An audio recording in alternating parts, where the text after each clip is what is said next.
Assalamualaikum Bre, selamat datang kembali di Guru Gembel Channel. Ketika saya membuat video ini saya agak sakit perut karena sebenarnya saya sedang membuat video yang lain, tetapi ketika saya sedang mencari sumber saya menemukan sebuah video bahwa Ibu Dr. Louis itu masuk Islam, mu'alaf.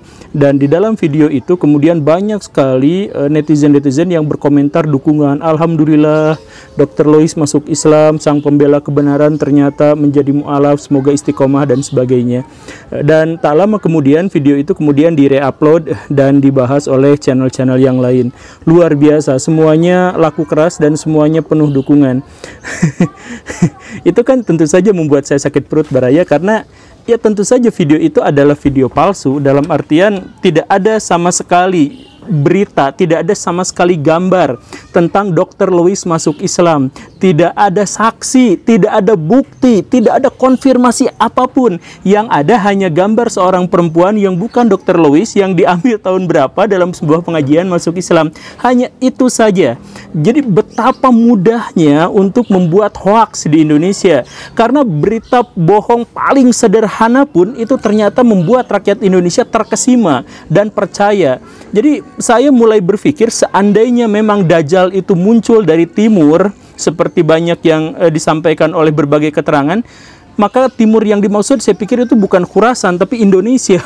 Karena Indonesia itu adalah iklim yang cocok, yang layak untuk menyebarnya hoaks. Jadi Dajjal yang masih newbie sekalipun, yang masih baru belajar, itu akan mendapatkan kesempatan yang luar biasa di Indonesia. Karena begini Baraya, kalau di Amerika kita harus bikin hoaks, maka bikin hoaksnya Amerika itu butuh sebuah konspirasi yang besar, membutuhkan begitu banyak orang yang harus terlibat. Ada ahli ini, ada ahli media massa, ada ahli rekayasa massa, ada ahli IT dan sebagainya. Sedangkan di Indonesia cukup bikin judul Dr. Louis masuk Islam, semuanya langsung percaya, bahkan tanpa ada bukti, tanpa ada video, tanpa ada pernyataan apapun dari orang yang bersangkutan.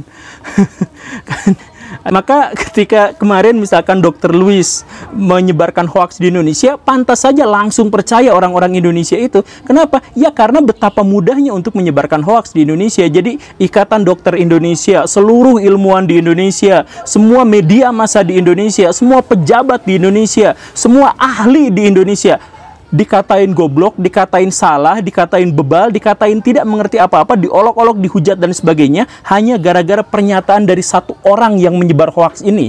Betapa luar biasanya. Bahkan dokter-dokter di seluruh Indonesia difitnah, telah mencelakai dan telah membunuh pasien. Bayangkan dokter-dokter Indonesia difitnah membunuh pasiennya dengan obat-obatan yang salah, dan itu pun masih dipercaya. Betapa luar biasanya hoaks semacam ini.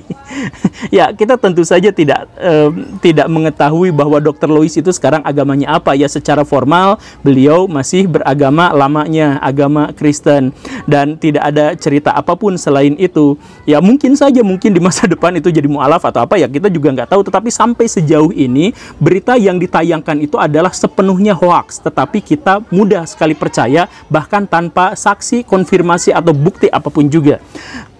Saya jadi mulai curiga, jangan-jangan, ya ini mah jangan-jangan gitu ya. Kan dulu tuh Indonesia tuh laku keras tuh sinetron Indosiar yang naga-nagaan itu.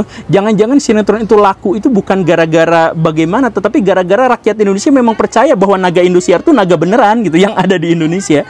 Ya pikiran saya gitu. Ya jangan-jangan gitu, tapi ya gak tau lah. Mungkin karena orang-orang Indonesia itu semangat bacanya rendah sekali, atau semangat untuk mencari pengetahuannya rendah sekali, mudah sekali untuk disulut emosi dan sebagainya, sehingga hoaks dalam level yang paling sederhana sekalipun itu bisa membodohi banyak sekali rakyat. Ya, semoga bermanfaat. Bangunlah rakyat Indonesia. Terima kasih karena sudah menyimak. Saya Guru Gembul pamit. Assalamualaikum warahmatullahi wabarakatuh.